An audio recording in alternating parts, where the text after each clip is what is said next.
Welcome to the Dojo Talk Podcast. Please remove them shoes before entry. The master is here, and you still have not taken off your shoes.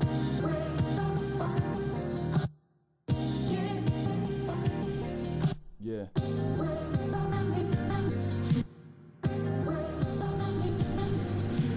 Living every day to define man's mission. Look into the sky for divine transmission. Deaf man's vision makes the blind man listen. Eyes on the prize, this is blind ambition. Thank you. Welcome to another edition of the Dojo Talk Podcast. I'm your host, Serial Sensei. We are on episode 25, back with my co-host, the Antaku. I can't even keep a straight face. What's man? Before we started recording this episode, we discovered some shocking findings. Mace, everybody's favorite rapper slash former pastor, rapper of all time. Right.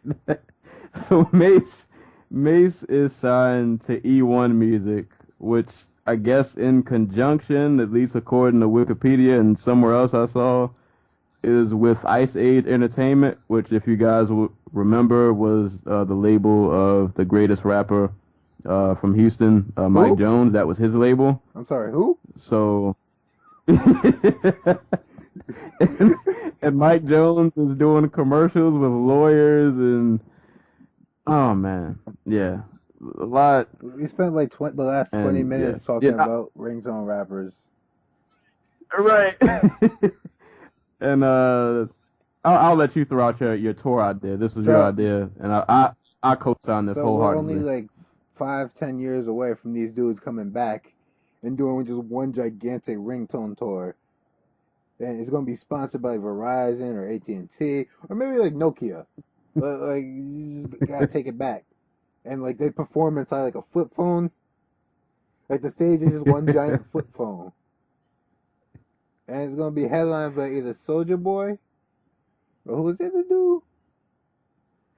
Alright, so we're going to have Soulja Boy, we're going to have Hurricane Chris, we're going to have the Shop Boys. DJ Webstar. DJ Webstar. Who else? Some other people going on. But yeah, that era's coming back. We're bringing that back. And I'm positive, and I mean this in all seriousness. I think people would go to that tour. Yeah. Oh man, but yeah, Mace and Ice Age, and I don't know. Mike Jones is still a person in 2017. As far as I know, he's not dead. Yo, we forgot Young Dro. He still puts out music though. But I guess you count him kind of sort of. Oh shit! Who's the dude who did the little Revit dance like he was on a motorcycle or some shit? Boosie? Oh shit! Young Jock. Oh yeah, Jock. I think he still makes. Wasn't he on like music or some shit? Hey, bro. Nobody probably cares. Did anybody care ever really? Right. But these guys knew what they were doing. They did. They started something that, you know. So we might just do a whole podcast just reminiscing on the good times of I don't know. Whatever that era was, that's just crazy to even look back on that, to think like at one point in time, ringtones. Like people like Young Jock and Mike Jones were like, they were that dude. Like at one point, these guys were outselling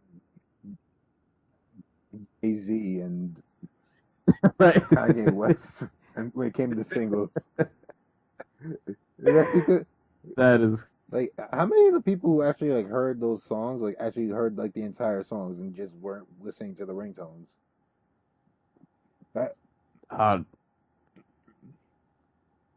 Like, do you think somebody who considered themselves a Mike Jones fan in like what was it 2006, 7, 5 would be able to do one verse from like the from what's it, Mr. Jones? I think the only verse any Mike Jones fan can recite is "Still Tipping." That's sad. I remember Mr. And Jones. I have that album. I have that album, and I can't and I can't tell you. The only two songs I remember from that album were "Still Tipping," and then he did another song. He did a song with Big Mo. I cannot remember the name. I actually like that song though. But other than those two, yeah, I can't name you. I'm saying Mike Jones, master advertiser. Indeed. You knew his name, you knew his label, And you knew his cell phone you number. knew his cell phone number. Like this man was all about branding. Hey, and I mean, if you look at it, he made his name and he made asking what his name was and his label the chorus for two of his biggest songs. and it worked for a good 2 years before everybody just seemingly fell off the earth at the same time. Oh God, I just remember Plies.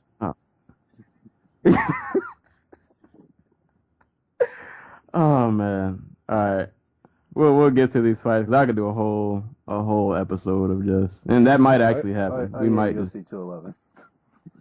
You're right. So, yeah, and other more relevant news, UFC 211 went down on Saturday. As we've stated before this card happened, that this was probably on paper going to be one of the best cards this year. And as the fights played out, I think for the most part, minus maybe a few mishaps and some little controversy here and there, that this card pretty much delivered. I saw, yeah, I did watch every fight, including the Facebook or Fight Pass prelims, and there weren't any bad fights. Whoa. Okay, all right, no, I lied. I love him. I respect him. Yeah, we'll get to it. We'll get to it. But you know we have to call him out on this, on his cruising. Yeah. We'll get to it. All right, so can't fight hard, man. I'm just saying. Right. There was like one bad fight, but overall, he knows who he is and what he did. Oh yeah, because we promoted him for free. I think he did just to spite us. Yeah, we'll get to him. But other than his mishap, the rest of this card was great. Just top to rest bottom, not a bad fight. Yeah. So I guess we will just start at the top. This was a prediction I got very wrong. Heavyweight champ Stipe Miocic defended his belt against Junior Dos Santos, and what was a rematch from a pretty epic first fight. This fight did not go much like the first. It did not take 4 rounds or 5. I mean, it was similar to the first fight in that, besides JDS basically getting, taking a rocket punch to the face, it went exactly like the first round the first fight did, except like JDS. Except he didn't get back up. Exactly.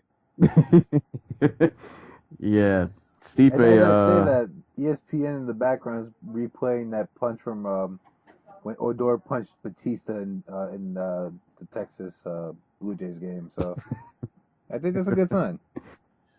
Yeah, that Stipe is the man. Like, I made this observation after the fight, but he's like a competent decision maker in a division where everybody else is just kind of just does dumb shit. Like from Kane having Joe Grasso as his strength and conditioning coach, despite the fact that the man is obviously batshit insane. Alistair Overeem just being having his his brain fart that is like, I think, contractually obligated once a fight. What's his name? JDS, who just can't seem to keep his back off the cage no matter what. Fabricio Verdum, who just seems to find a way to lose a fight in the most spectacular, like, I don't want to say embarrassing, but like kind of embarrassing way possible. No, I don't know. I think that's the big KO. Yeah, I think embarrassing might be that's a good word. Think about it. Like Verdum has lost like the Stipe fight by, running face first into his fist. He lost the Overeem fight basically because he wanted to butt scoot, and then he lost the JDS fight. Like there wasn't. I get that he wasn't a very good striker, but that's not an uppercut that should land. Like a guy should not be able to wind up like that and jump at you without like a jab or a hook or any type of lead punch and just land that on you. So like that's why I was trying to be a little nicer with the embarrassing, but that's kind of embarrassing too. So like these guys make very poor decisions and Stipe doesn't, and that's why Stipe's champion and knocking them off. Right. Like, And he put a lot of pressure on him. He did not let him breathe. He got like I felt like there was no fear coming into this fight at all. He's operating like another fucking plane right now. Like 5 straight knockout victories, the last 4 coming in the first round. He's not knocking out he's not like the last 5 guys he's knocked out have all been like top 15 heavyweights all time. Right. Like JDS and Verdum are probably like top 4 or 5 on resume. Like, and he steamrolled. Like these fights weren't close. I mean, all right, the Overeem fight, I guess you could say was kind of close because he did get rocked, but according to Overeem, he tapped out. that fight, had his moments, but yeah, like other than that, he's just been steamrolling people. Like before this fight, a big question of mine is how much is Stipe's run has been like guys just being old, decrepit, and just bad decision makers. Like Overeem had the fight in his hand, gave it up to go to drop down for a guillotine, as opposed to like pound him out. That might be because Overeem has like gas trying to ground and pound dudes out before, but still, like you don't want the D1 wrestler on top of you as you drop for a guillotine. Then you got Verdum who runs face first into a punch. Andre Arlovski who's kind of got I never thought Arlovski has like a glass chin so much as he just has a normal human chin. And then Mark Hunt, who, despite all his improvements, is still a guy who, if you take down, probably isn't going to get back up very easily. Especially if you're way bigger and have way more grappling credentials. So, like this fight just proves to me that it's not just everybody else fucking up. It's that Stipe is capitalizing on these fuck-ups because he's a masterful fighter. I think it was just a good mix of pressure, not letting JDS breathe, JDS not doing himself any favors with the back on the cage, which and I praised him in the Rothwell fight because he managed not to do that in that fight. Like he was consciously circling out every time, like he felt the cage was near. And the thing is, like, there were some of my favorite MMA analysts, Patrick Wyman and Conor Rebush, they pointed this out too in the Ben Rothwell fight that when he did he wasn't backing up as much, he was like cutting, pivoting, all that other good stuff. If you go back and watch the first round of that fight, Rothwell was landing and like putting JDS on the cage and like landing with the big overhand right, and like JDS would be planted on the cage for a hot second, but he would touch and get off. He was doing that here too. It's just that when he got what Stipe does so much better than Ben Rothwell is that like JDS kind of has like a Uriah Hall thing where he's circling, he's just kind of there to be hit, and Stipe would not let him go away, even if that meant like throwing like an ugly hook that might have put him in a bad position to get hit if it missed. But he was landing them, so it was okay, and he landed with power, and they obviously hurt. So like at no point did JDS actually have room to breathe like he did in the Rothwell fight. Right. And one of the things I found funny is, because I rewatched the fight like 5 times, Stipe didn't really start putting the pressure on until JDS leg kicked him a couple times. And it just seemed pretty clear that like Stipe was fighting on like half a leg. I thought it was good that he was doing that because we don't see JDS throw Yeah, but leg. I at the mean, same time, if yeah, you're he gonna throw doesn't. leg kicks, you can't be moving straight back because one, you're gonna tire yourself out like that, and two, you're gonna run out of space. Right, which he definitely he So definitely ran all he out did of. was force Stipe to fight more aggressive because Stipe realized, oh, if he's going to throw leg kicks, I have to be all the way inside and I have to put it out now because those two hurt, and you can see his leg lock up.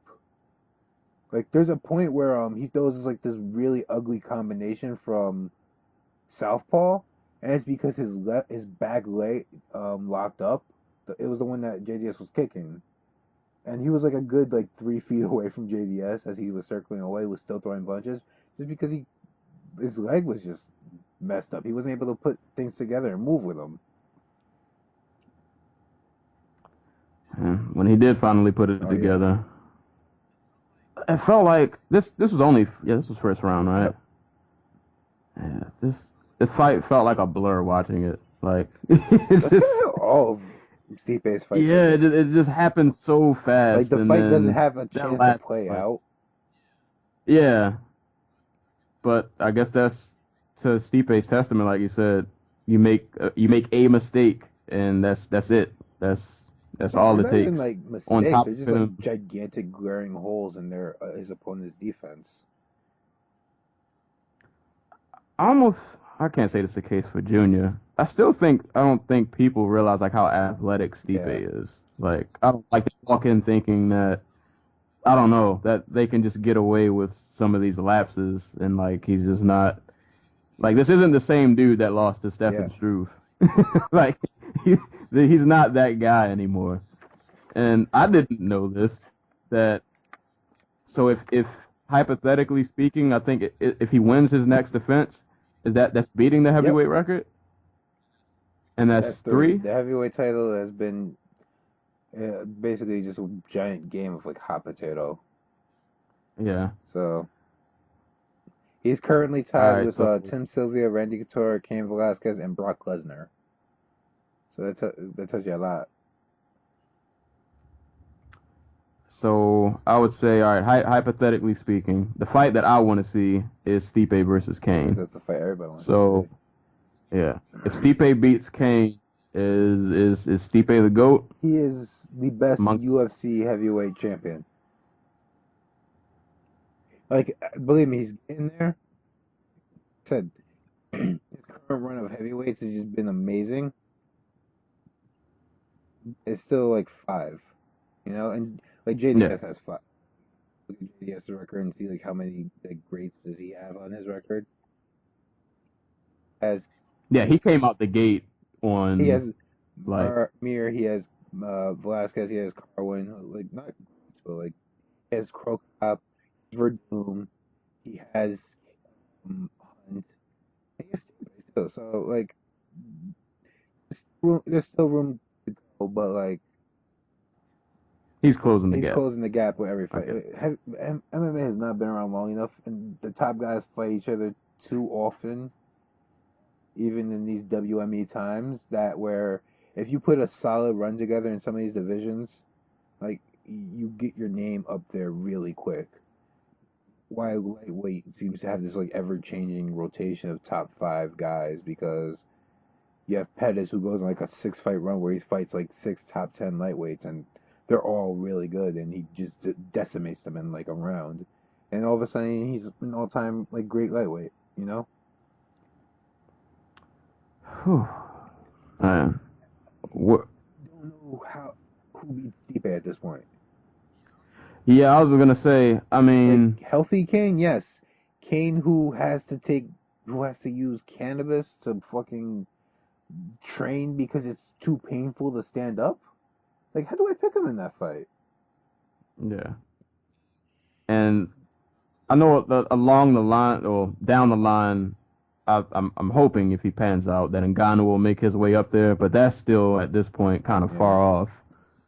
And even if he were to make it up there, like Ngannou's definitely a freak of nature, like athletically, but I don't think at just being athletic isn't going to be enough to beat a dude like Stipe. And I want to point out that like Ngannou does have like a very good boxing game for a guy who's been fighting for 4.5 years.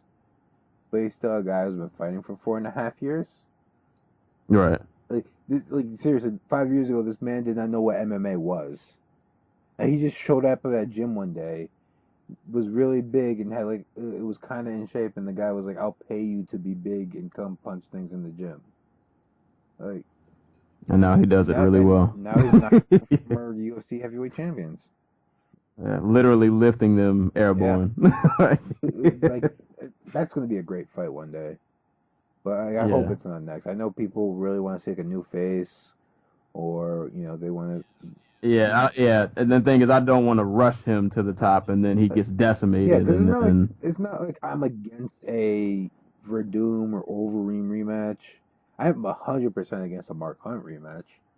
But Mark Hunt has Derek Lewis next, and if Derek Lewis gets past Mark Hunt, I wouldn't be mad if they do that. If it's like on, I paid for a Derek Lewis fight. Derek Lewis is awesome.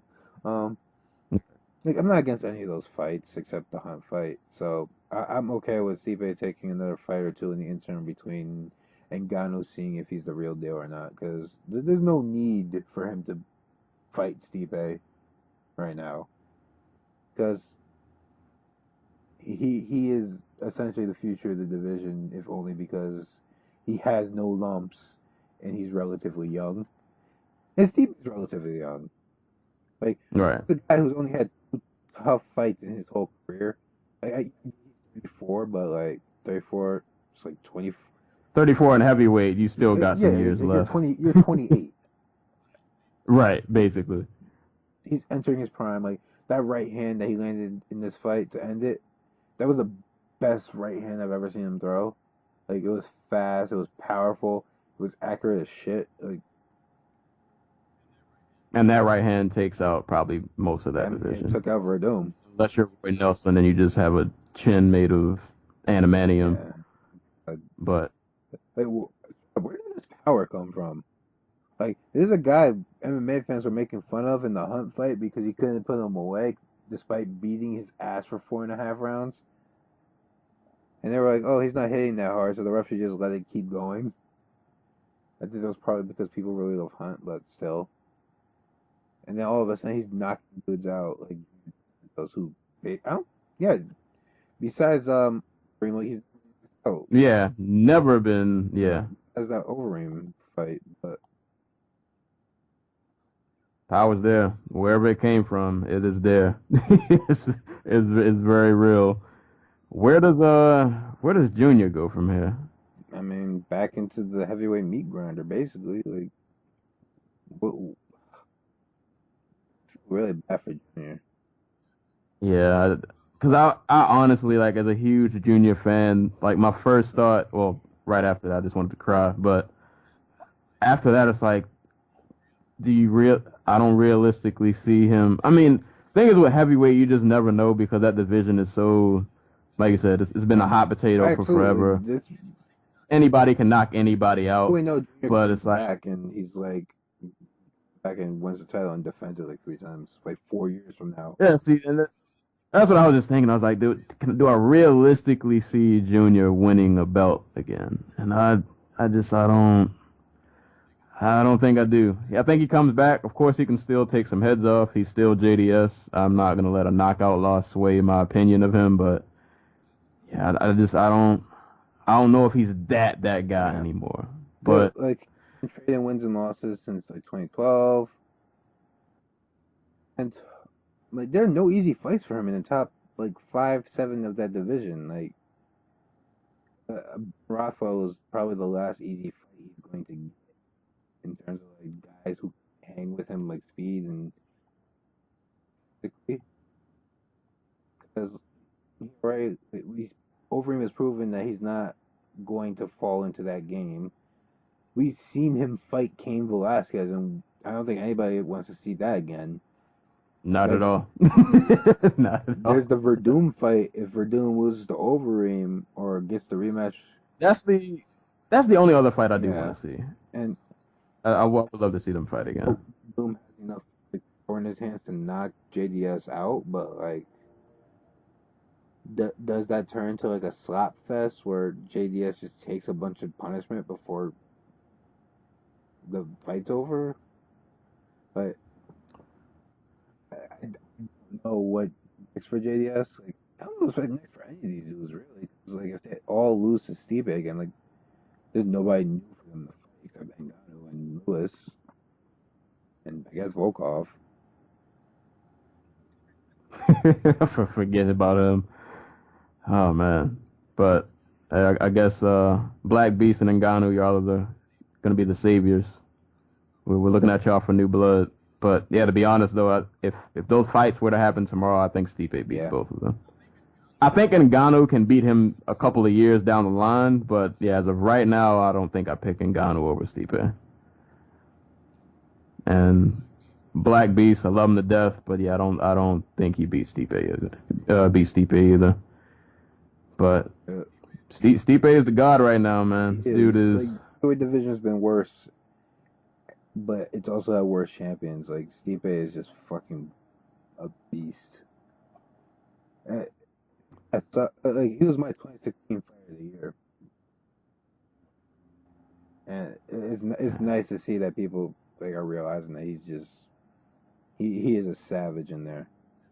Yeah, it's not a fluke if you thought it was a fluke. Yeah, he's taking dudes' heads off for real.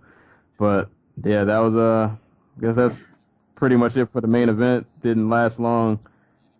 Anybody who wasn't familiar with Stipe, Probably still isn't because it's pay per view Yeah. a bunch. I hope it does like Yeah. 354, 400,000, like something like that. Like see, like Stipe deserves to be like star in the vehicle the UFC pushes. The one, he's a heavy who knocks dudes out in the first round. Two, he's a guy who gave up a professional baseball career, or at least chasing a professional baseball career, to come fight for a living. And he's a firefighting paramedic. Like, if this dude's name, like, I straight up think if like Stipe's name was like John Smith or something, he'd be like a big star. Right. Like, hear Stipe Miocic's, they probably think Vladimir Klitschko or something. Right. But it's like he's a normal. He was like a blue collar superhero. yeah, basically. I don't think like Stipe does well on like the talk show circuit. But you throw him on like a talking heads thing on like shit, what's that ESPN show where like the dad and the son and like Amani Jones? Oh, you mean around the horn, do you? No. Not around the horn. Shit, what's his name? I feel like I know what you're talking about, but I haven't watched that show in a long time. You throw him on something like there where he gets to like interact with like guys and he gets to like be himself. Like you throw him on like any of those like sports like radio shows and stuff like that. I think he'd be like the perfect dude for that. He's actually really funny. Like, Right. He's actually a really funny, chill dude. If you like follow him on Twitter. But he'll probably never be promoted. But probably never be the type of guy the UFC can promote. I think is a better word for it. Because they're into self promoters, they're into the loud ones, I should say. But yeah, that was the main event. Stipe's the champ. Probably will be for a long time. We say barring that, the heavyweight curse is real, bro. Right. He goes out there. His next fight happens to be against Stefan Struve. Stefan Struve knocks him out again. We'll see. We'll see what happens. Struve got to get past Volkov though. We got to see that fight first. You know, Struve was supposed to fight JDS. Oh my god, that would have been interesting. But he was supposed to fight him in February, but he had to pull out because of a shoulder injury. Would have been crazy if he would have found a way to win that fight. Hey, with JDS chin finally suffering like knockouts now, maybe he would have found that chin in the second round. Man, like he is wont to do. But violent main event. This co-main event also very violent, also very one-sided. also, masterclass in just um, kickboxing for yeah, MMA. Joanna Jędrzejczyk defended her belt for, is this the Fifth fifth? time. Fifth time against Jessica Andrade. This fight did not go the way I envisioned Me at either. all. I'm not. I can't say I'm surprised by how it went. I think I just thought Andrade would have just landed more. Like she would have made it a bit more competitive than what it was. But this pretty much for the most part was a one-sided Muay Thai slash kickboxing clinic for 5 rounds. Just she reminded me. I need to go back and watch some of her older fights, but in this fight, she reminded me of like Aldo almost. Super pinpoint accuracy. Don't not wasting any throws. Killed Andrade with the jab. Combinations everywhere. As much as Andrade pushed forward, she couldn't really land or get any kind of offense Could going. not corner her, could not get And her back to the cage, having to like dive in on the leg or something. right, like everything that Andrade tried, or I say tried, everything she did against Angela Hill, like did none of that worked in this fight, like Yeah. at all. I didn't realize how big the reach difference was either until like they actually fought, because it seemed like Jędrzejczyk had a pretty big reach Yeah. advantage that she definitely utilized. 5'7". Jessica Andrade is like 5'1". So it's like Because she has like two Rex arms. So right, because she was stinging Andrade with that jab a lot, and just yeah, it was beautiful to watch though. I was hoping the fight would have been a bit more competitive, but I just think for Jędrzejczyk, this was like aside from getting a finish, it doesn't get more perfect than this. Like this was a definitive. I mean, she had that egg growing out of her head, but other than that, yeah.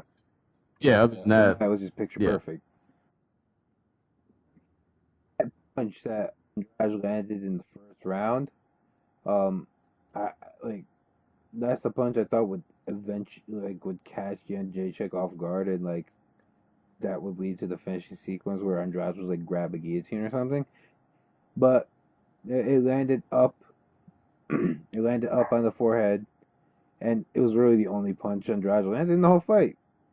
Like the only one was like consequences, I should say, because uh,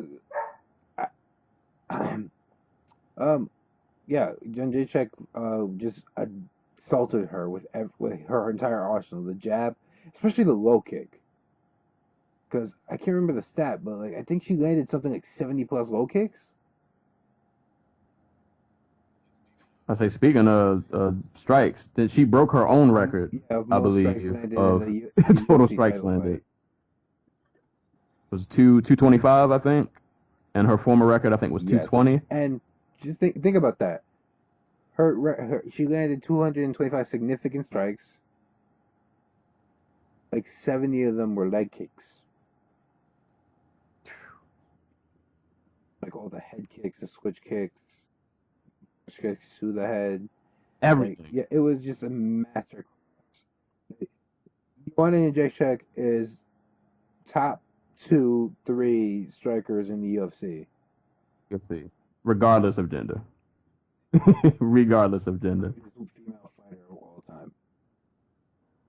That Ronda won her fights quick and easy and whatever, but like Not with this kind of skill set.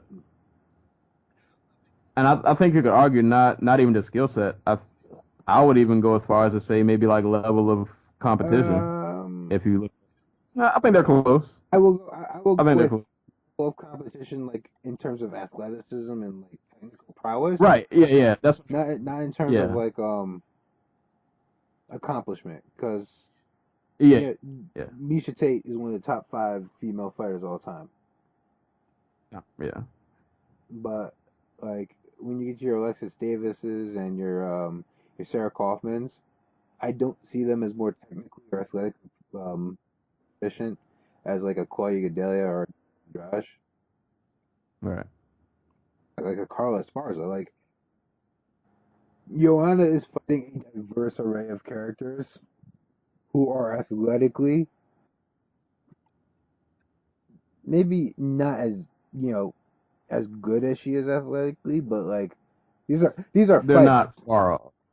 Right. Yeah. People who have done a martial art. Well, besides Andrade, who's just like a freak athlete.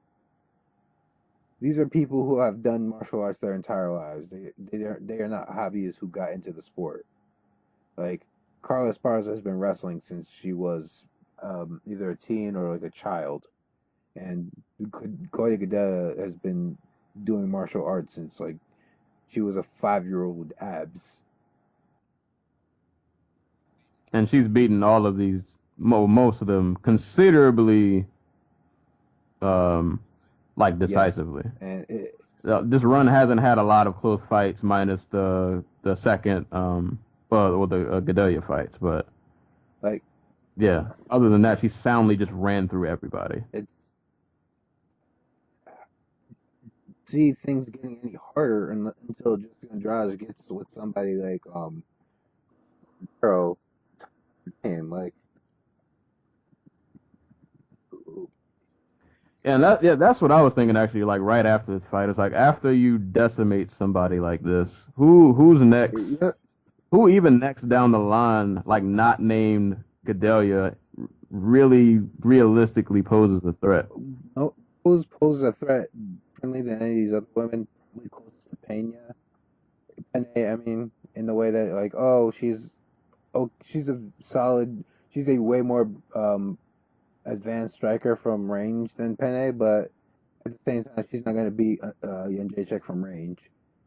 She might be in like a scramble or something, but we just saw Iguodala, a woman who has like freakish farm strength, because apparently that's where she got her strength from, like working her parents' farm. This woman above her head, I just slammed her Right. down. She still got the like, she right still back got. up. She wasn't even down. That's the thing. Like she got to her knees, but like Andrade never got position. Like she just popped up. It was just crazy, and maybe one of those things like Rose is able to grab a leg or grab a head or grab a neck or something, and she gets a submission and she pulls out the upset. But it would still be like a wild thing that I don't think would be like replicable. And yeah, like Young Jacek is probably the next UFC 2 division champion. When Yeah, I'm about to say, yeah, when 125 comes, she's going up there. unless And Valentina Shevchenko moves down, beat Nunes, and she moves down and they do the fight again, which I think Valentina would probably win for the 4th time. I don't see anybody beating her. Like Barb Honchak isn't beating her. Jennifer Maya isn't beating her. Roxanne Modafferi isn't beating her. Andrea Lee isn't beating her. Like, and this is a knock on those women. They're all like really good fighters, but like, and Jacek's on another. She's on another just stratosphere right now. she's the best female MMA's ever seen. She's probably the best defensive wrestler, like anti-grappler. MMA, like in general, has ever seen. Like one of the best, like alongside Aldo. Like, I don't know how anybody at 115 beats her. You have to make like Andrade had the best chance because she had the skill set to take it to somewhere Joanna might have a disadvantage or might be vulnerable, and she just too good at not getting in that position.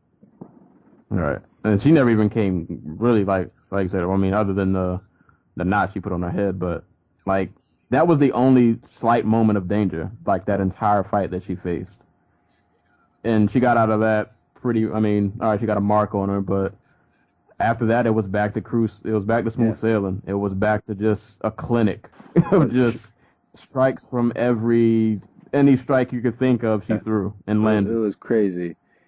Shouts to the Dallas crowd, by the way, because in that type of fight, we've seen other crowds like kind of boo where it's one-sided and it's pretty apparent that like one girl's just straight up better than the other, or one fighter's just straight up better than the other, and like the finish is probably not gonna happen because the one fighter is just too fucking tough.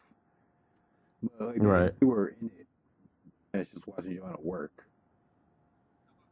I'm about to say, I think like you just have to appreciate greatness at that point. Like you can't not appreciate what you're watching, seeing somebody perform like that.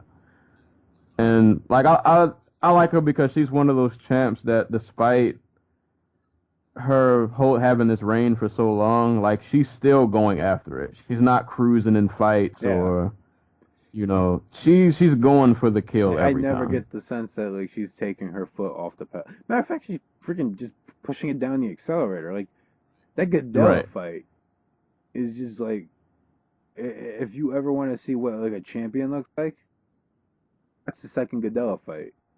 Where after 2 rounds of getting ragdolled and dropped and hurt and like beat up on the ground, like she just gets up like it's nothing and just pours it on her for 3 rounds.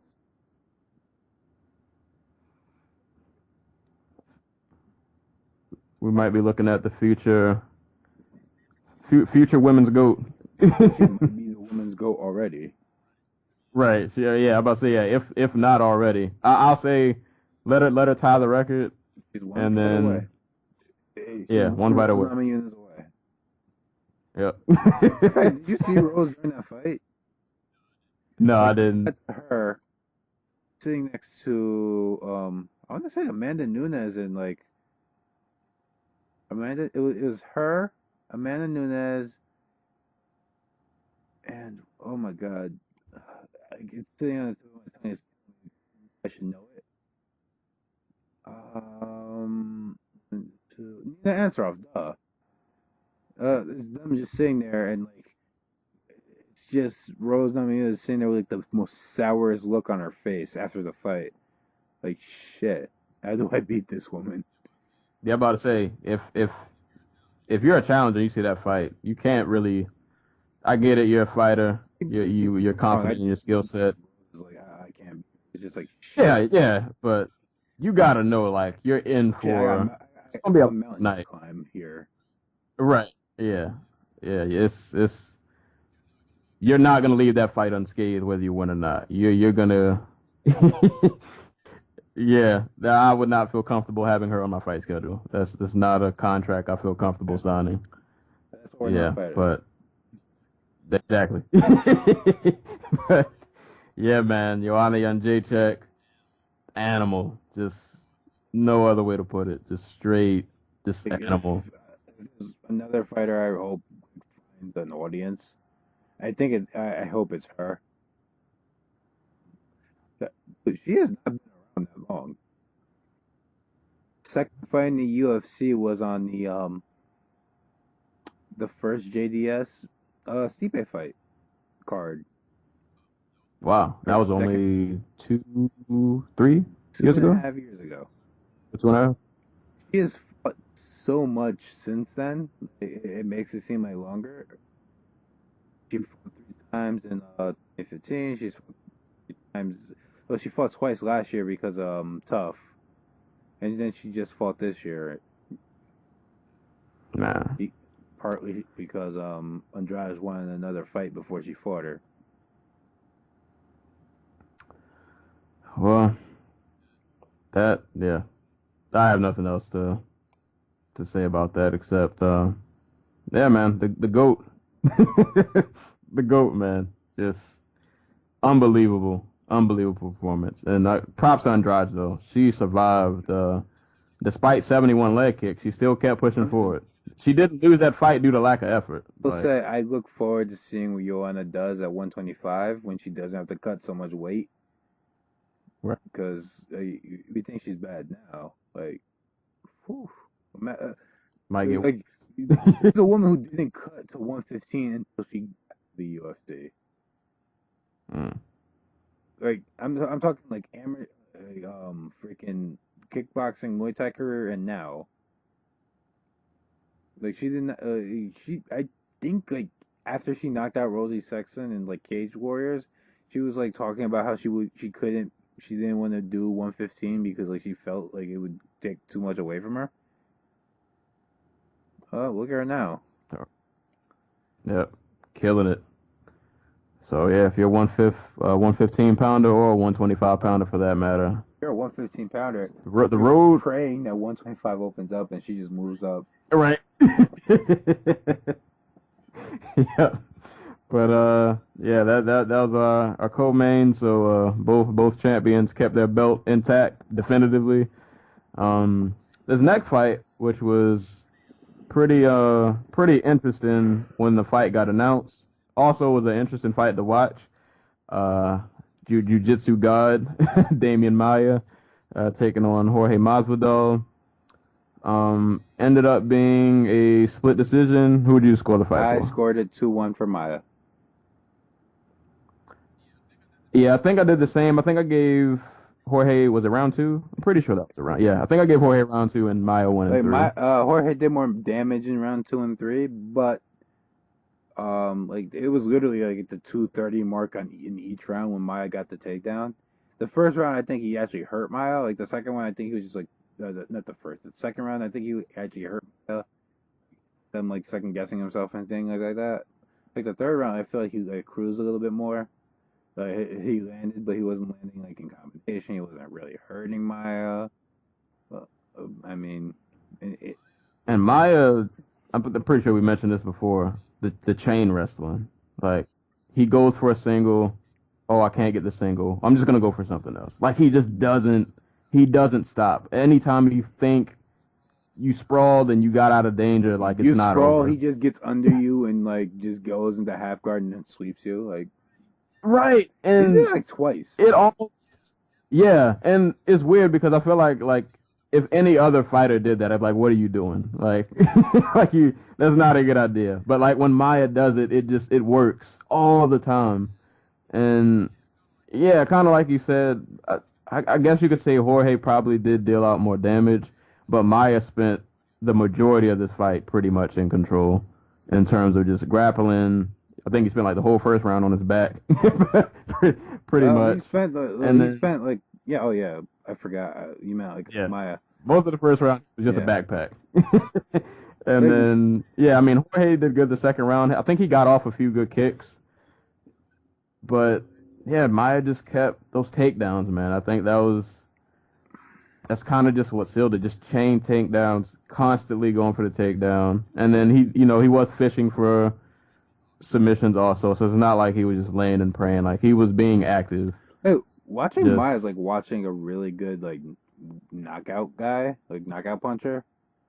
In that like you just sit on the edge of your seat waiting for him to shoot. And it's just Right. like this crazy sequence as he shoots, probably gets you down and then takes you back. Like it does it so effortlessly. Like not the wrestling part, but that But- back taking part. Yeah. But good on Jorge, though, that not a lot of people get taken down by Maia and, live to tell about it. This is the first fight Maia's had. At 170 easily. Well, in Shields fight, But- notwithstanding, yeah. Well, I'll say the toughest one that Yeah. he won. Yeah, easily. Because he beat the crap out But- of bitch. And Right. And he also destroyed Gunner and Condit. But yeah, Jorge didn't go out without a fight. But yeah, I think the grappling, man, it's too much. It's too much. unless you can just But- engage like Jorge did a few times here, Yeah. it's mind-boggling how you stop this man. My first thought after the fight, he goes up to Dana through the cage, and I'm pretty sure he was pointing, asking for his title shot, and I can't help but think he deserves it, but I bet you they're gonna find a way to pass him over. On the feel it. FS1 pre-show, Dana's like, the winner of this fight's gonna get a title shot. After the fight, like I can't tell if it was like in the cage or like he was screaming, he was telling Maia it. He's like, yeah, Maia's getting a title shot, whatever. Like he told, I think he actually told Maia he was getting a title shot, and then Maia repeated it back to like the crowd. Today he comes out and says, well, Damian Maia just won this fight, but GSP's still making his comeback. So we have to watch how this thing play out. I will say, I the fight I want to see most at 170 is Damian Maia versus George St. Pierre. Yeah, and I wouldn't be mad if that fight happens, but the only thing that would kind of bother me is I wish that could have happened back when like GSP was still active. So for GSP, that's a dangerous comeback fight. But It might just turn into like a jab fest because GSP has done that before with like dangerous grapplers, but I don't think well, I was gonna say I don't think Miles like the type to be scared off by like GSP's jab, but we seen him shit the bed before in title fights, so I don't know. I mean, I guess for Maya, you fight GSP, sucks you're not getting a title shot, but I'd imagine you probably get a pretty good payday. Well, it's probably going to be on the pay-per-view. The Woodley fight. I will say I think he's getting the Woodley fight because I don't think GSP wants to fight Woodley. Because I think the main reason GSP took the Bisping fight is because Bisping is the less concussive fighter. Like, I'm not trying to imply that GSP is like scared of Woodley or that like he thinks he can't beat him. GSP's at his career where he realizes that like brain damage is going to catch up with him at one point. Right. And fighting Woodley might increase and speed up that process. The guy was mentioned before, he's blacked out. Like he has like memory lapses, and it like terrifies him of that.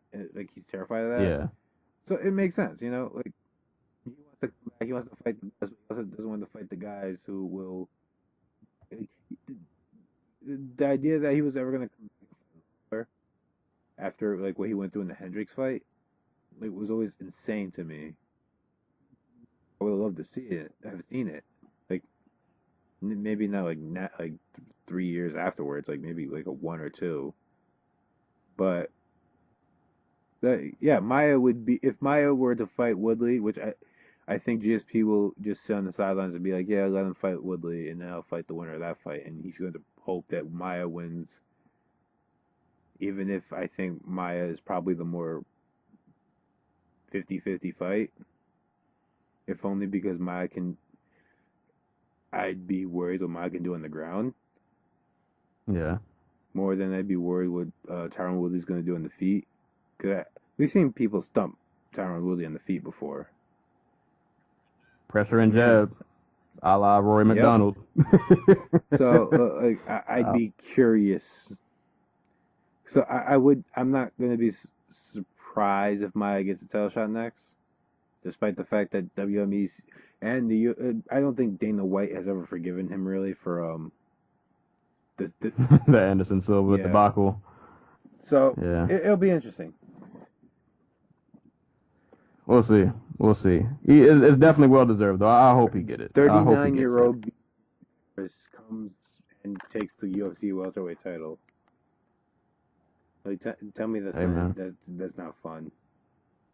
Right. And he happens to have losses to 2 active fighters who are not in the UFC. Hey man, Danny, get that man his belt. Give me the shot, man. He's been putting in the work. Never got rid of Roy McDonald. I'm just saying. True. He's fighting on Friday. Is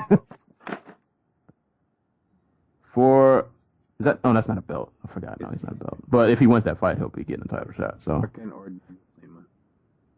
Yep. But yeah, man, masterful. Another grappling clinic by Maya. Still good showing by Jorge for surviving. Still looking forward to seeing him back at 170. Pretty sure whoever he fights next, he's probably gonna take a lot of anger out on. So Jorge Masvidal is if all for still around. If not, Jorge Masvidal versus that shit, there's not a lot of people left. I know. Usman. Yeah, why not? Because Gunnar and Nelson is a fight. So yeah. Let's do it. I'm down for it. But this next fight, man, oh man. We were so wrong. Woo, worry. Frankie, the answer Edgar, and Yair Rodriguez. Yeah, so the way I envisioned this fight in my head before it happened was that Yair would probably be able to work some good leg kicks in, and he might be able to just kind of frustrate Frankie, use his athleticism and size, and not that it would be an easy fight by any stretch of the imagination, but he would get a 2-1 decision, maybe a split decision, but he would just be very creative and maybe stifle Frankie a little bit. That is not at all what happened. This fight reminded me a lot of what Frankie did to Cub. Might have been a little worse. I knew Yair was in trouble pretty early in this fight when he tried to engage in the boxing, like that very first exchange they had, and I was like, oh no, don't box with Frankie. That's not gonna end well with you. And Frankie does a masterful job of just. I feel like it doesn't matter your size. This dude just can close distance like I've never seen people do. Like he just. And the way just when he got Yair down, like the amount of pressure that he put on him, like Yair couldn't. I mean, I think in the second round he went for the knee bar, but that was after like a scramble or something, I think. But like when Frankie was on top of him, it was nothing Yair could do, and it was just brutal ground and pound. I mean, in the first round, Yair's face looked like a horror movie, and then the second round was just the same thing, And I think the second round was worse. He started landing elbows, and he opened up that thing. He had like not a hematoma, but was that a hematoma? Fucking cut. Or just His eye was just swollen shut. That was like the second, third eye I've ever seen. Yeah, that was bad. Just Frankie, great boxing, transition into takedowns as always, and then once he gets on top of you, just brutal ground and pound, so much pressure that you can't really get off in any kind of offense. Literally, the only time Frankie was in danger was the one shot where Yair went for the knee bar, and that only looked dangerous for like a split second, and then Frankie got out, and then it was just back to business. And yeah, man, Frankie is still Frankie, and he sent the young up and comer back packing. He definitely sent Yair back to the drawing board. Yeah. So one of the reasons I picked Frankie was not Frankie, Yair was I didn't think Frankie had a quick explosiveness anymore, where he would be able to like close the distance on like a really lanky guy who's just having his feet in his face for the whole fight, and that Yair's defensive wrestling would be good enough to like hold him at bay long enough for him to like get some offense off. No. Frankie's still fast as shit. Like, and he's still a way more advanced technical wrestler than Yair is. And like Yair's first loss, like I always envisioned it would kind of be like Machida's first loss, basically, where like you have this guy, he has this style, and not a lot of people like are able to comprehend. But he loses that first fight in like spectacular fashion because like one guy was able to either figure him out or expose a gigantic hole in his game, and then like he would have to grow from that because people have figured him out. I don't want to say like Yair got figured out, especially not like in comparison to Machida, who had to fight like top dudes on because he was the champ. But like I always figured that when Yair lost, it would be he would lose by losing like falling flat on his face. I just didn't expect it here. So I think the UFC was really hedging their bets on this one, hoping that Frankie losing would send him down to 135, and they'd have this huge, nice big, well not big, but like a star for guys like Cody Garbrandt, TJ Dillashaw, Dominic Cruz, Jimmy Rivera, who's that? Not Marlon Moraes because they're teammates, but like this guy for like bantamweights to fight and people will care about because they know who Frankie Edgar is. Right. But all they did was and to build up, this big Mexican star who they were taking out billboards for in LA and stuff. But all they managed to do was put a nice big L on Yair Rodriguez's UFC record. Yeah. First loss by And doctor like, stoppage. here's the thing: like, there were other guys for Yair to fight. Like, Cub Swanson didn't have to fight Artemobov. I don't even want to get. Ricardo Yeah, you're Lamas right. doesn't have to be fighting the Korean Zombie. Like, Right. These were dudes who probably would have been better fights for Yair. I mean, I don't know if he wins either one, but they were way better fights than Edgar. And I get the Edgar decision. Like, don't get me wrong, he looked not great in the Jeremy Stevens fight. Yair managed to beat BJ quicker than he did, I guess. They were really banking on Yair having a former champion on his record when he goes into a title fight with Aldo or Holloway. But it just didn't materialize. So, back to the drawing board. Put all your money on Brandon Moreno. Throw him in there with Joseph Benavidez and see what happens. See what happens. Yeah, man. Yeah, that was. But I think we stated this before also. Yair is only, 24? No, he will be a loss back, like this. But is this a loss that's redeemable in the eyes of the public? I don't know. I think MMA is a pretty forgiving. It's forgiving for us. Like, we realize we can contextualize this. Can the casual Mexican fan who bought this because there's a Pantera billboard in LA that oh, there's this dude who throws spinning kicks and he's from Mexico like me and my family, and I bought this just specifically to see him, and it turns out he gets run over by this dude who's 5 inches shorter than him. I see he gets mauled in this fight, but I think if he goes the next two fights and he does spinning stuff again, he'll be right back on it. I mean, Frankie's he's Frankie, man. My thing is, you only get so many chances to make a first impression on a really big stage. Yes. And I don't know. Yeah. I don't know if this is I don't know if he's going to be the superstar. They want him to be Canelo, and I'm not sure he's going to be Canelo. You know. I'm not sure he was ever going to be Canelo. Let's put this, first of all, but this definitely does not help. Unless he sticks in the UFC for another 10 years and he just goes and just starts savaging people. Hopefully this fight puts a fire under his ass, because I think it will. I think it will. And better, I always say this: better you take that L when you're younger, than you get that tough loss out the way, and you get to go back to the drawing board, take that out on somebody else, and just work your way back up, and maybe pray that Frankie goes to another division, and you don't you don't have to go through that again. So, not to go on a no, go ahead, finish your thought. I was gonna say not to go on a side tangent because we still got a lot of fights to get to. But my first thought after this fight, I know it's never gonna happen, but I would love to see Frankie and Conor. I really want to see how that will play out. I think probably never gonna happen, but yeah. Think? But I mean, I'd love to see it. Frankie, I'd love to see Edgar go in there and try to figure Conor out,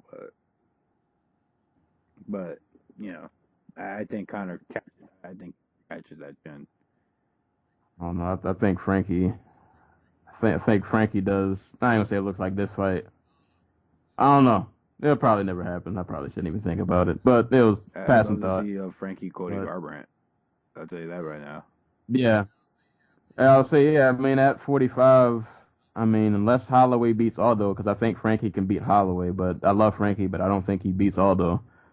So yeah, I would love to see Frankie at 35. Frankie Garbrandt, Frankie Dillashaw, Frankie anybody in that top 5. I'm all for it. So I called Yair's the second or third worst the third worst I've ever seen. So JDS after the Kane fights, obviously 1A, 1B, or I should say 2A, 2B, because the number one, I'm about to send you the picture. I wanted to tell you, I wanted to see your immediate reaction. Okay. Yep. Oh, did you send it? Oh, hold on. I don't have the chat window open. Hold up. Okay, let's see what we got here.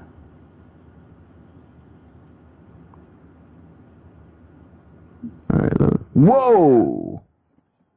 Oh man. I mean, at least he won, right? Oh. You can see the look of sadness in Don's face. Oh yeah. I just saw Don King raising the hand. I was like, oh, I guess he won. Oh my god! And it's not just his eye. Like his nose Dude, is. like his eye is trying to leave his face. I don't mean to laugh because I'm pretty sure this did not feel good. Who is this guy? Who's this? Oh god, Denis Lebedev. This is after he fought known juicer Guillermo. Was it Jones or James? Jones. Guillermo Jones. Oh, I gotta click off this. This looks bad. I'm starting to like itch on my face now. Oh, Honestly, no. it was the most brutal fight I've ever seen. Oh my god. It was the most savage thing I've ever seen. Yeah, Don King is looking like, bruh, you need to. Right, like right now. So if anybody wants to see the most disgusting face, most disgusting post beatdown face history of combat sports, probably. Unless somebody has legitimately gotten like their chin knocked off. Like, go look up Denis Lebedev after Guillermo James fight. God. I say Guillermo Jones. I'm a freaking idiot. I feel like my face is like itching. Like I can't unsee that now. Oh god, that was You know how something's nasty and you don't want to look at it, but you kind of keep looking at it, like, oh man, that's an understatement. That is, yeah, that's bad. That's worse than bad. When Don King looks at you like that, that's a problem. Don King Like, killed the man, and he looked at Denis Lebedev like he saw the devil. oh man. Fight, it's like after they cleaned it up. Oh my god, it's literally like trying to. We're actually still bleeding. Oh no, I'm not ready. I kind of want to see if you want to see it. Oh my god, go from the side. Oh my god. All right, let's send that real quick and then we'll go on to the next fight. I'll subject myself to one more. God, that is bad. Like, what? Okay, all right, let's see this next one. Oh, man. You know what, though? I feel like the side picture, to me, doesn't look as bad. I mean, don't get me wrong. I would never wish this on anybody. Bone is no longer connected to his skull. Right. He looks like he's about to transform into something else. God, he looks like a freaking Easter Island statue. He looks like gray. He looks like a gray alien. This is why I would never want to fight professionally. I can't do that. That's not acceptable. You don't have the Bushido spirit, bro. I'm not about that life at all. 16 months to get back after that. Ugh. But yeah, on to the next fight. I don't want to remember that. That is, oh my god. All right, so this next fight, I don't even want to spend a lot of time on this, but we got to talk about him because we've hyped him up so much. And it was exciting. I like. Yeah, we did right. We never say he was exciting. We say he was a superstar. Right, we did not say that. Probably did Gangbusters because he was on the main card. we promoted his accolades, but we did not say they were pretty to watch. Those 18,000 people knew that they were getting into when Branch was announced for this card. Yeah. So the dual wielding GOAT, Dave Branch, makes his UFC debut against Krzysztof Jotko at 185. To my dismay, I wanted to see him at 205, but whatever. Yeah, not a lot to say about this fight. I don't remember this. this fight was a lot of Dave Branch grappling, Dave Branch putting Jocko against the cage, Jocko complaining that he was being put against the cage instead of trying to reverse position. Not a lot of shots landed from what I can remember. I think I scored it 2-1 Branch. I think I gave Branch 1, I gave Jocko 2, and I gave Branch 3. But yeah, not a very, out of all the fights on the card, this literally was the only fight that was not remotely exciting at all. And Dave Branch eked out a split decision, but if you didn't know who Dave Branch was, this fight probably doesn't make you excited to see him again. I mean, he beat. I'll give him his credit. He beat a top 10 opponent in his return to the UFC. But Yeah. like, that's where the credit ends, and you just realize, oh, Dave Branch is probably going to get savaged in his next fight because they're going to do something dumb.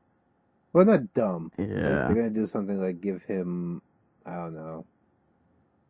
I was going to say Chris Weidman, but he's a fight already. See, Dave Branch should have been Chris Weidman's opponent. Like, that should have been like the co-main event for the Long Island card. Like, let Chris Weidman rebuild himself. But no, let's give him Kelvin Gastelum so he can lose 4 in a row. He's been knocked out. And he hasn't lost 4 in a row. He's lost 3 in a row. He's been knocked out in all of those fights. Gastelum is not going to do him any favors. But Branch, I mean, I'll give it to him.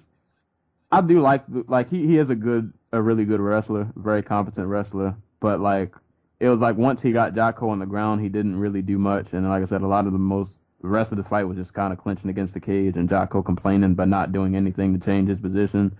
So yeah, not really a whole lot to talk about this fight. But I'll still look at Branch or David Branch. I think his birth name is David, but I feel like everybody calls him Dave. Or maybe I just call him Dave. I don't know. I feel like I've always referred to him as Dave Branch. Like, I remember because the UFC roster cut thing on Twitter, where it's just like a bot that follows how the UFC cuts and signs fighters, had David Branch as being being cut from the UFC roster, but Dave Branch is being signed. Oh no. So I was very confused. Well, after this fight, his name is Dave. He has to earn his full name back. Yep. But moving on to a much more exciting fight that unfortunately didn't end the way I hoped. But we got a round and a half of pretty much what I thought was going to happen.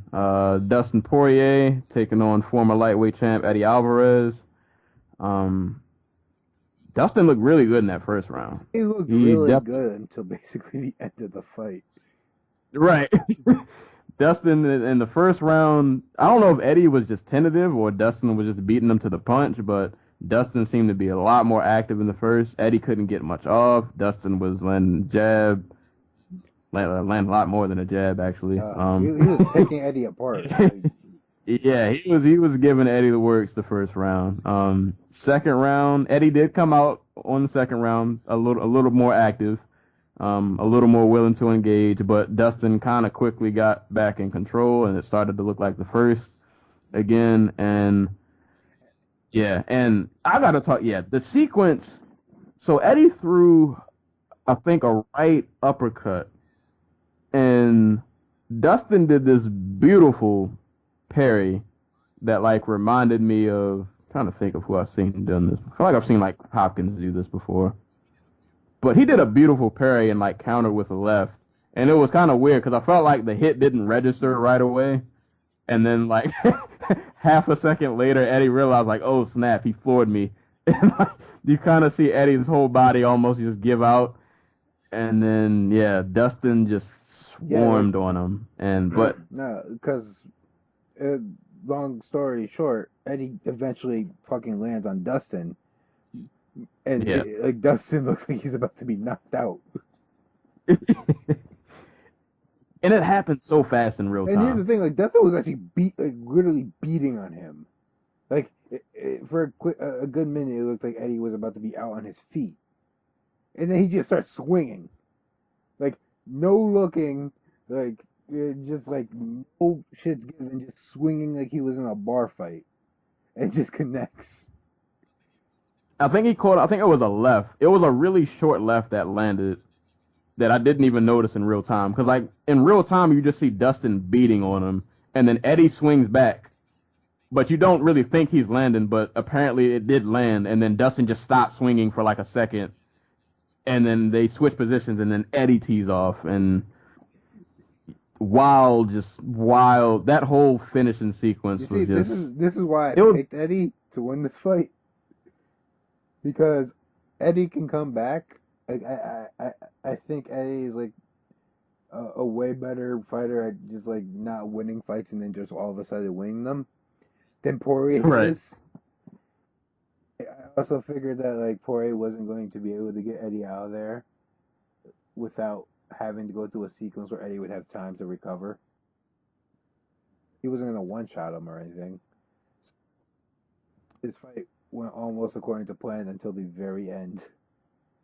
Yeah, and to be honest, had we not gotten this illegal knee, I think Eddie probably would have won that fight. He would have stopped him. Yeah. Yeah, the comeback was there. It was right there. And then we have the moment of hand on the ground. He throws a knee. And then... I think he threw two with his hand on the ground. Yeah, he threw two knees. One that I think either missed or skimmed or whatever. One that connected and that put him on his... that put Poirier on his knees. And then one that just was blatantly illegal. And under any rules. Because technically speaking, the first two were illegal too. Like, Texas has not adapted the new unified rules, though I don't think they're unified anymore.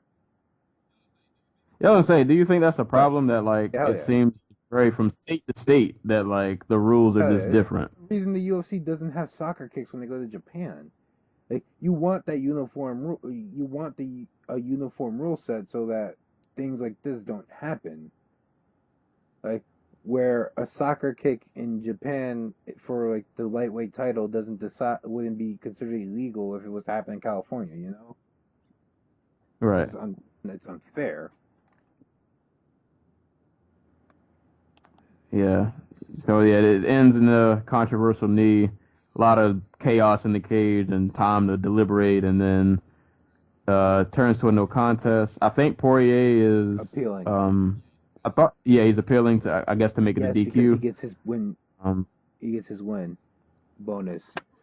I thought that was wild. I mean, I get it. The fight ended in, the way it did, but like, I don't know. I feel like the performances by both of them was just like they should have gotten their headliner on Fox Sports 1 sometime in the fall, and it will be amazing. But I thought it was crazy that they didn't get there. I mean, I feel like Dana should have threw him a bone. Like, I didn't know that he didn't get his. They don't get the win money if it's a no contest. There's no way they're going to give them money for not winning. Yeah, I guess. I don't know. Like, I saw some people give Dustin Poirier some grief for going to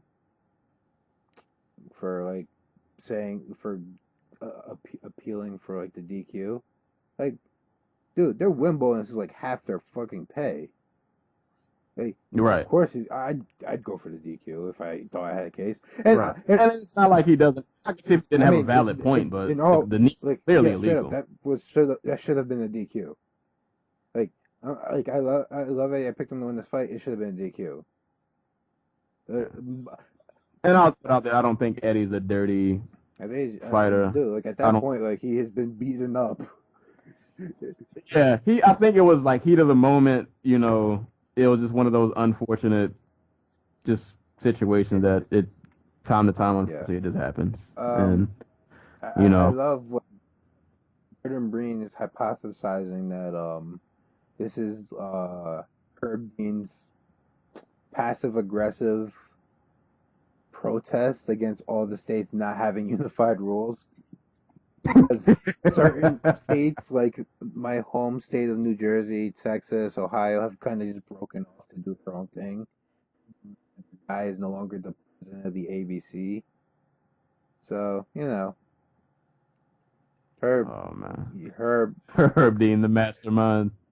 In context, I kind of like it. Like there is no contest, but at the same time, I kind of want Dustin Poirier to get his win bonus because that should have been a Yeah, DQ. he earned it. Revolutionary Herb Dean in the underground. If only we knew. But awesome Great fight though. fight. Yeah, they definitely got to run this back. Got to run this back. And I'm pretty sure the rematch will be just as violent as this one was. He's going to get punched, and in return, he's going to hit somebody really hard. Right. I just hope it doesn't take him too long to activate. Well, that's the thing. Like he But, doesn't turn on until he gets hurt. Right. Yeah. That's what makes an Eddie fight an I Eddie think that's fight, I guess. part of the reason why the Pettis and the Melendez fights just went the way they did is because Eddie had there was no urgency from Eddie because he was never really hurt.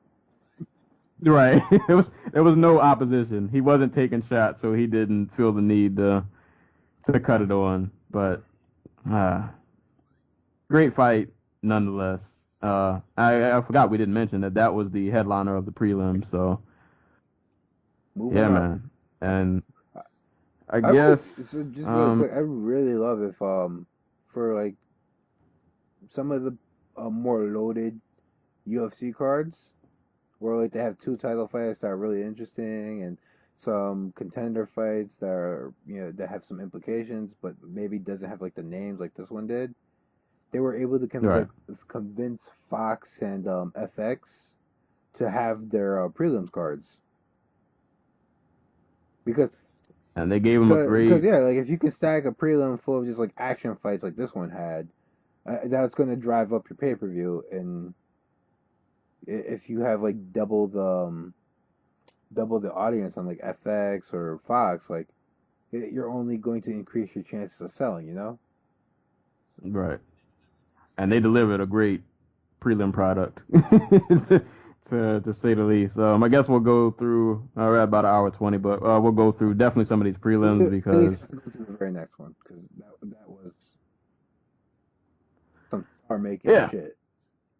Yeah. So Jason Knight or Hick Diaz, as you refer to him, took on Chaz Kelly. Hey, after this fight, there's no disputing. And I think we said compliment. Huh? Backhanded compliment is just some straight up. You are the truth. Shit. Right.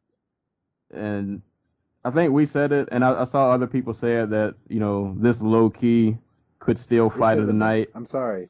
I love the heavyweight fight because it was a throwback, but this should have been fight of the night. Yeah, this was barn burner. Just yeah, man. I don't. Jason Knight, this dude is just stupid tough. Just like he has that like X Factor grit that like you just can't count him out of a fight ever because he just doesn't. He only knows go. Like there's never a dull moment. It seems like I think he's just gonna be one of those guys that win or lose, he's never gonna have a dull moment. And these two just went back and forth, striking, ground game, just. That first round it was just like MMA chaos. You have who was it? It was Knight getting taken down, and then just like omoplataing his way out, and then like you have Skelly just going for like the deep half and just like rolling to his friggin' back from his back to his stomach to get underneath Knight so he could get up for like the scramble so he could stand back up. Like just like crazy shit. Pretty much anything you could do in an MMA fight, they did. And then Knight took over the fight. And yeah, definitely second and third, he started to pour it on. I can't remember how the finishing sequence. I know he finished him. I'm trying to remember how exactly he from hell. Oh yeah. Cause I did rewatch this fight. I just can't remember. It was so many fights to watch on this card because everything. Remember for the branch fight. Yeah. It was I want to say he threw jab. It got Skelly's guard up, and then he just threw the upper middle and just like face planted him. Hella late stoppage, by the way. Okay, yeah, because was this the one he threw an elbow, right? And the ground and Yeah. pound. Yeah, so yeah, he threw like an elbow. I have the and stoppage then, right in front of me. Okay, he throws the jab. Skelly throws like a jab to his shoulder for some reason. No. He throws a left hand from southpaw and follows up with an uppercut, and it just drops Skelly like oh yeah, he goes stiff. yeah, and then the ground and pound. Yeah, this fight was stopped way late. What's the dude's name? Jason Malvado. Mm, I realized a lot of these roughs too that I saw in this card. I feel like I've never seen before. This is a shithole. Like, I don't know where they got some of these guys from. You guys have the worst refs. We made fun of New York from what was it? Wait, like fiasco and like Gonzalez's like issues with like fight pulled like after she made Yeah. weight. No, this is This was bad. worst. Like I can't remember Lawrence Cole. I don't know. I don't know if you ever seen this dude in like a boxing match. His name is Lawrence Cole. His dad used to be like on the board, or he was like he was on the board. He was the director for the athletic commission in Texas. So he gets to be Lawrence Cole gets to dress up and play referee. He is the worst referee. Like Cecil people look like a freaking competent person. He Just shout out the Cecil is people. literally the worst referee in all the combat sports. Oh man. Worse than what's the dude's name who just let Munoz die? Oh, no, you talking about Mark Munoz Munoz. Because that was Rosenthal. Rosenthal, worse Yeah. than him. God. Yeah, that was a This dude, bad. I think he's a mulatto. Like you're wrong, but he is terrible. That's the moral of His the name story. is terrible. He's just like straight up apathetic. Yeah, like after the elbow that night landed, like it was clear that Skelly was done. Even before that, really. But yeah, that I get it. I like to see violence, but that's overkill. Like that, you don't need to see people. Yeah, but it's like at some point you gotta be like, all right, he's not. There's no response here. He's not. Montavo.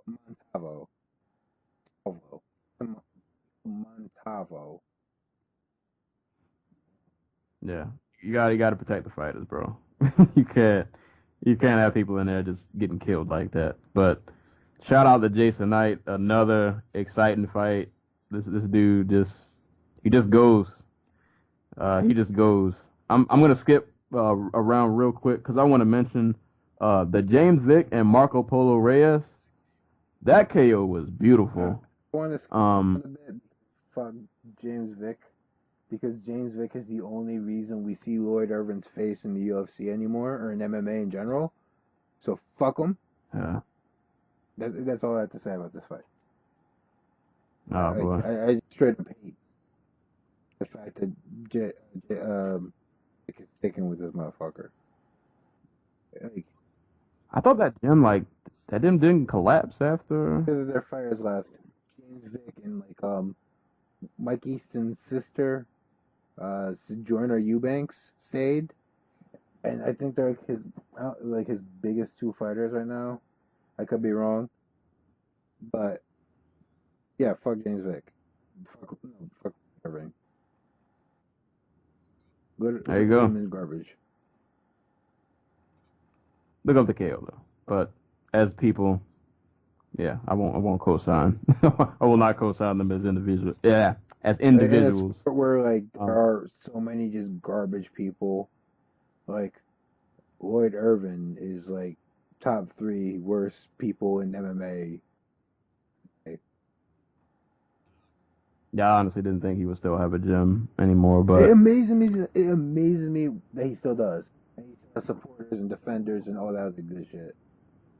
He oh my god. it happens. It happens. Wait, Tony Martin still trains with him? Oh, fuck Tony Martin too. skipping to a more courageous fight, also got to mention Chase Sherman and Rashad Coulter. Forgot you picked. We both picked Coulter in this, right? Based on nothing other than Chase Sherman blocking punches to his face. Right. Sherman looked good in this fight, man. Yeah. He looked pretty good. Better than he did getting knocked out by Walt Harris. Yeah. Which, I guess I don't know how much that's saying, but I mean, I gotta give him props though. He battered Coulter with leg kicks. Yeah, like that was hella impressive. Battered him the entire fight. Yeah. Like Rashad like, literally looks like he never seen a leg kick before in his life.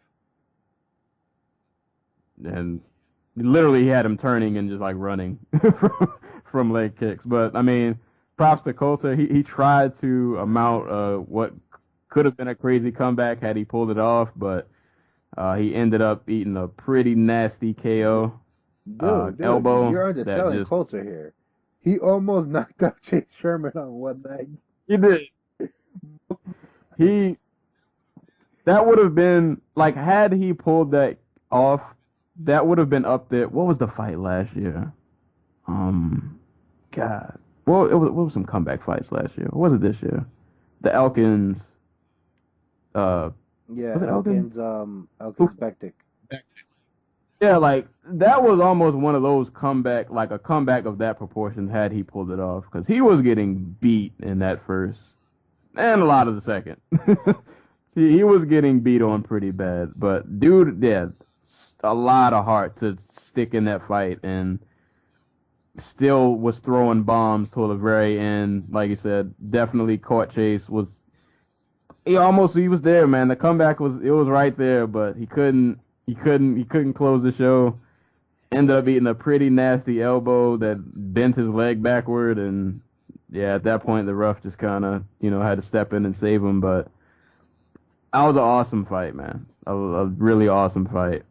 Like, heavyweight is like this division where you can still get those like early 2000s Midwest type fights in the UFC, right? Where like he's 30-1. He's 31 because he fought like 30 guys with like 0-2 records, and this is one of those type of fights where it's just like the best fight to never happen in like a Denny's parking lot. But shout out to those guys, man. Like the prelims were fire, man. These prelims were. Yo, shout out to Chase when he got his first win in the UFC. Yeah, in brutal fashion, and very brutal fashion. For a while.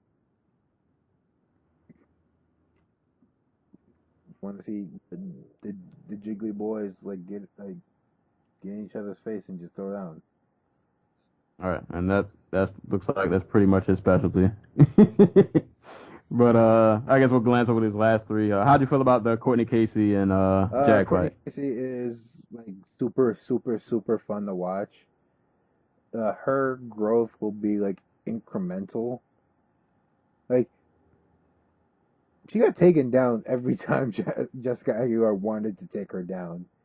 And she still managed to beat Jessica Aguilar up because Jessica Aguilar does not know how to defend against the up kick. She was legitimately hurting her, especially with those kicks to like the knee. And she's not a great technical striker, but she puts her hands together like so well. Like they're so fast and she's so big and strong that it just works for her. Yeah. She doesn't control where the fight happens, but she's so skilled. There's a lot of raw talent there. That if she hones in, sharpens the skills a bit. Like, she legitimately kicked Jessica Aguilar's ass.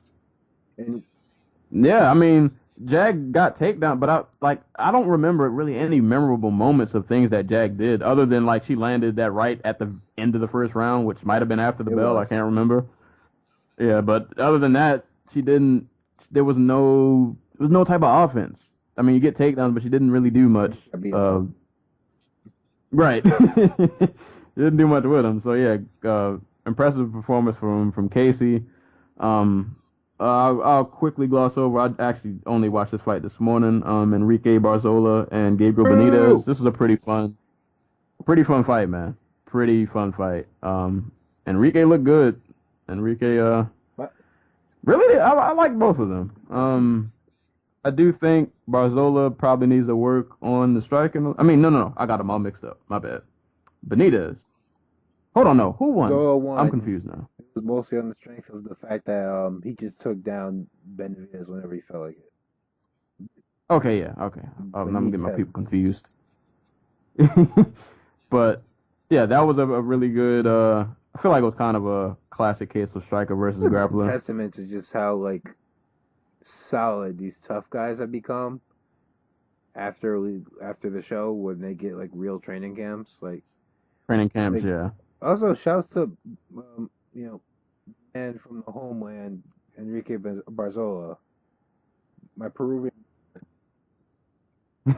who takes inspiration from Vasquez. Who, up jab, take down, put him on the fence to get him down the ground, constant pressure, that type of deal. Who, yeah, like he said he got into MMA after seeing a Cain Velasquez fight or something like that. Who, hey man, it worked. Benitez went on the mic and just said, "Give me all your Mexicans." See, I missed that. I didn't see the post fight. Oh, hey man, get a man what he wants. That was another fun fight, and right, why not at this point? And quick last mention.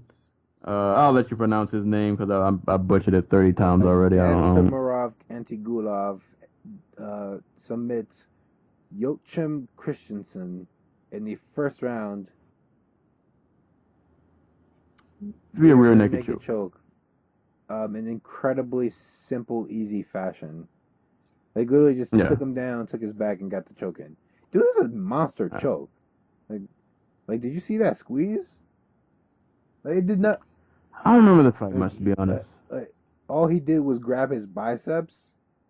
Like, he just put his arm across his neck and, like, he squeezed so hard that he eventually. That brute gorilla strength. His strength mixed with just, like, knowing how to grapple. So, Antigulov won to watch at light heavyweight. That's 2 submission wins in a row. So, basically the next John Jones. At 5'11". We'll see. Hey man, anybody at 205 who can put together any kind of winning streak, I'm in your corner. We need you. Heavyweight. Right. He'll be in the rankings next week. we need you. But yeah, that was all of UFC 211 from top to bottom. Like I said, other than the Dave Branch fight, this card delivered in all facets, just brutal violence every fight. Fights with implications, fights with like legacy building moments. Yeah. That were just pure spectacle. Prospects. Everything. Anything you could have asked for, it was on the guys card. getting their chance. Right. and more than rising to the occasion. Yeah, man, awesome card. Just, yeah, I don't know how that doesn't get much better than that, to be honest. But we're closing in about an hour and 40 minutes, so yeah. I mean, it was worth it. We kind of did put off a lot of this by because we've been on the phone for like 2 hours. we spent literally 40 minutes talking about just Mace and like ringtone rappers. And that could have been a whole separate podcast. But I guess I'll kick off parting shots and shout outs. I have 2 of them. All right, I said I had 2, but I can't remember. Okay, no, actually I got 3, so I'll go through them real quick. First parting shout out I'm gonna give to Matt Jones. He is an MMA fighter who fights in Front Street Fights 12. That was the event. I'm not familiar with that promotion. But yeah, he landed a KO of the year candidate, I'm going to say, with a spinning back elbow. If I can find like a YouTube link, I will post that in the description. One of the nastiest spinning elbows I've ever seen. Like literally, He landed right on the dude's grill, and just his mouth was busted. It was bad, but beautiful elbow. So shout outs to him. Quick shout outs to Jake Shields, who beat I forgot what's the guy's Dylan name again. Danis. Dylan Danis in a jiu-jitsu matchup. I feel like Jake Shields, I don't know, it's, might not be like the most exciting fighter to watch, but I feel like he doesn't get like the Dude, credit. Jake Shields was a legitimate top 5 all-time welterweight. Welterweight. And if you're questioning it, look at Jake Shields' resume of just people he's beat, and people he's fought in general. Like, he hasn't had a lot of easy outings, and He held wins over like 4 of the top 5 UFC welterweights. Right, like Jake Shields, for all intents and purposes, he's that guy, man. You don't have to like how he fights or how he wins fights, but the resume speaks for itself, man. Well, he still does. Right. He has beaten Tyron Woodley. He has beaten Robbie Lawler. He has beaten Damian Maia, and he's beaten Carlos Condit. And he Damian Maia, which not a lot of people, nobody can say they've done. People have beat Damian Maia, but not doing what he did. Like, so shout outs to him.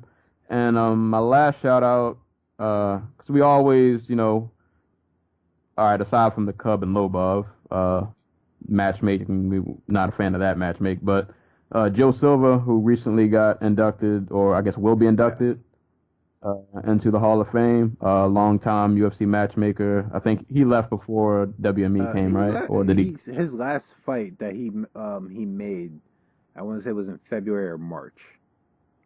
So he didn't stick around long after the announcement, but I think he was done like in December, November. Okay. So yeah, I thought he wasn't too long ago before he had left. But shout outs to him. Yeah, for all the good matches that we've seen, that I mean, he's one of those guys, behind the scenes is not, you don't know him like a Dana, he's not in front of a microphone or probably anything more like that, important to our if you're a fan, you are probably more in debt to Joe Silva in terms of just like really good matchmaking than you are to Dana White. People like him and Sean Shelby, and man, he got like a bad rep for no reason. Like, he's made some really one-sided fights throughout the years. Mostly as just like, I need to get this fighter a fight or else his contract will be up, or he can sue us, or, he's gonna, like, this guy needs a paycheck. But, like, he, for the most part, he did, like, a fantastic job. Especially considering the UFC was doing, like, 12 to 20 a year, and then he was doing 45 a year. So, right. That's not. And yeah, man, and we've said before, like the UFC lately, well, in the last, I can say in a few years, minus a few kind of fights we probably didn't care about, but good job of always like getting prospects out there and making just relevant fights, fun fights.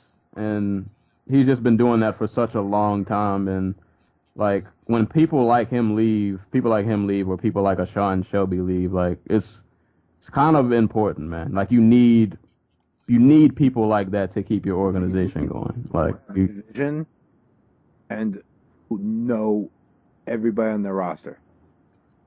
Right. So huge shout outs to him.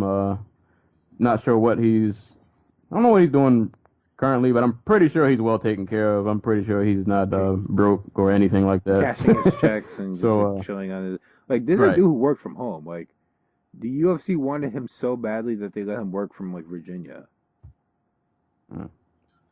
He got the job done. He definitely got the job done. So, yeah, huge shout out to Joe Silva. Well-deserved inductee. You got anybody? Since you got 3, I'll do 3.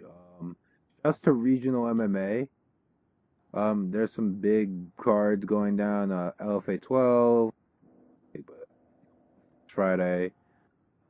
NFC 44 on UFC Fight Pass, also this Friday, will feature Jose Shorty Perez fighting for the title, moving up from flyweight to fight Farkhad Sharipov, and JZ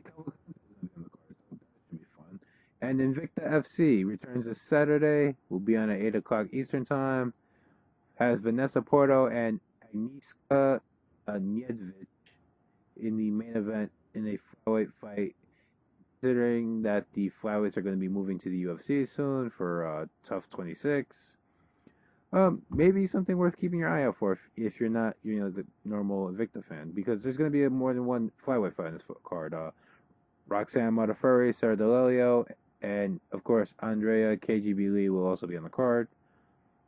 Also Bellator 140, Bellator 179. McDonald making his his Bellator debut against Paul Daly.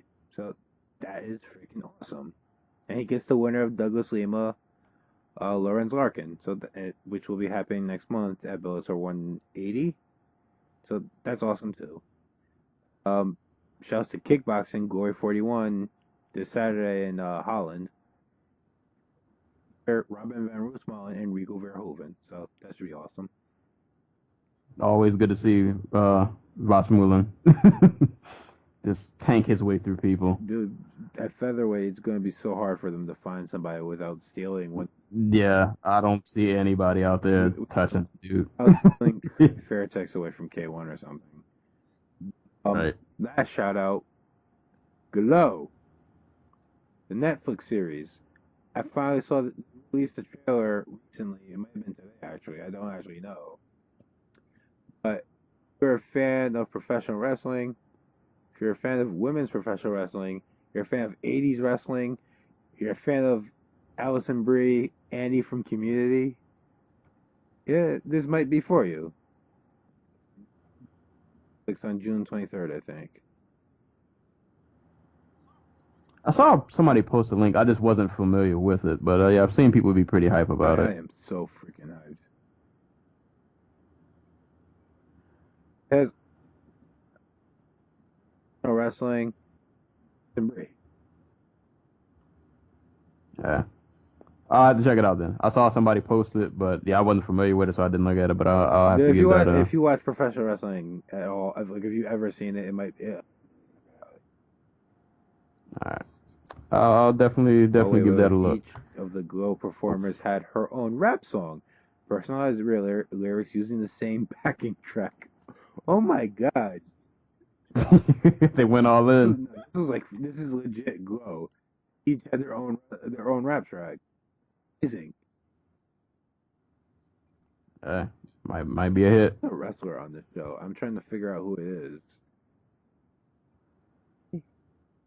Oh my god, it is Alex Riley. So out of loop with wrestling now, I couldn't tell you. Oh god. They tried to get a really famous, and then he had a controversy, or they found out he's kind of insane. Why do I want to? I was gonna say John Cena. No. Scott Steiner. It makes no sense. Because if you know anything about Scott Steiner, you don't let him anywhere near women. Big Papa Pump. Yeah. Yeah. It's probably not anybody who's listening to this would probably remember anyway. But still, awesome. Forward to it. Y'all should look forward to it. Yeah. So a lot of good stuff happening. Yeah, those cards going down. Next UFC card, we got Gustafson and Teixeira, which was the only fight. Well, not the only fight. I think there was one other one that was really good. Yeah, not a lot of the rest of that card is a whole lot to talk about. But yeah, at the same time, a lot of those cards that don't have stars on paper still end up being pretty good. So.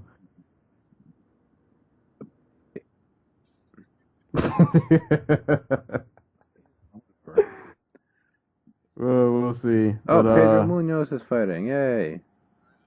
All right, that's something. There we go. That's something.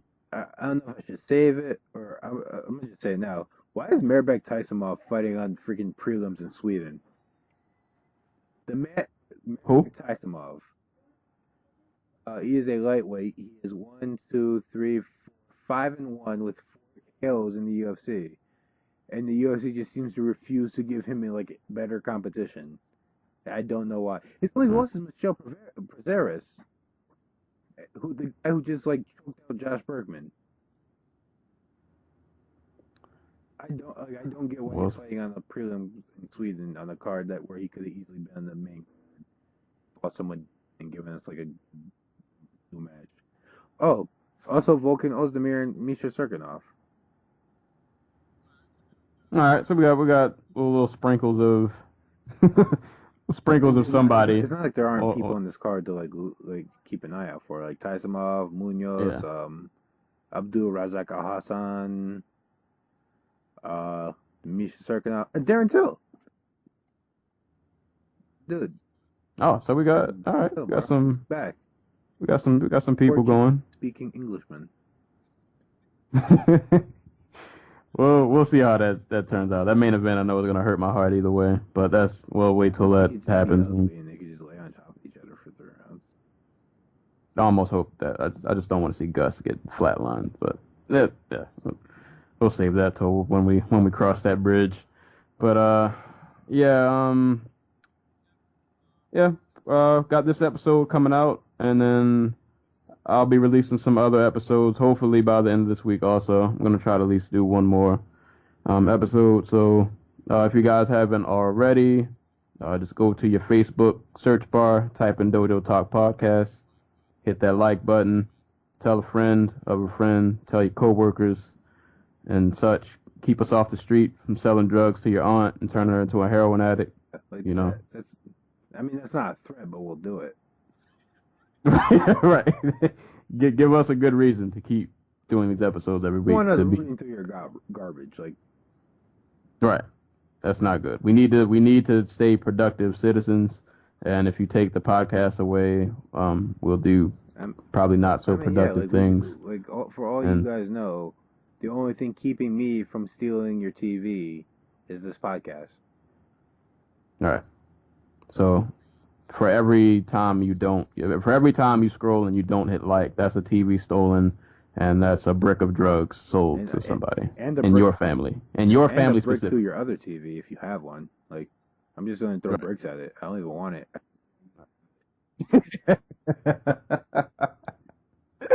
But yeah, so yeah, hit the like, follow me on Twitter. I'll leave all those good links and stuff in the description below. But yeah, thank you guys for sticking around. Thank you guys for listening. Thank you guys who have liked the Facebook page.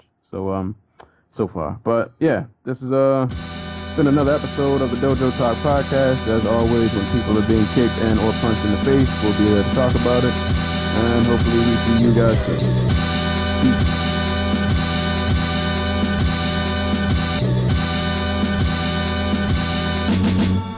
Podcast goes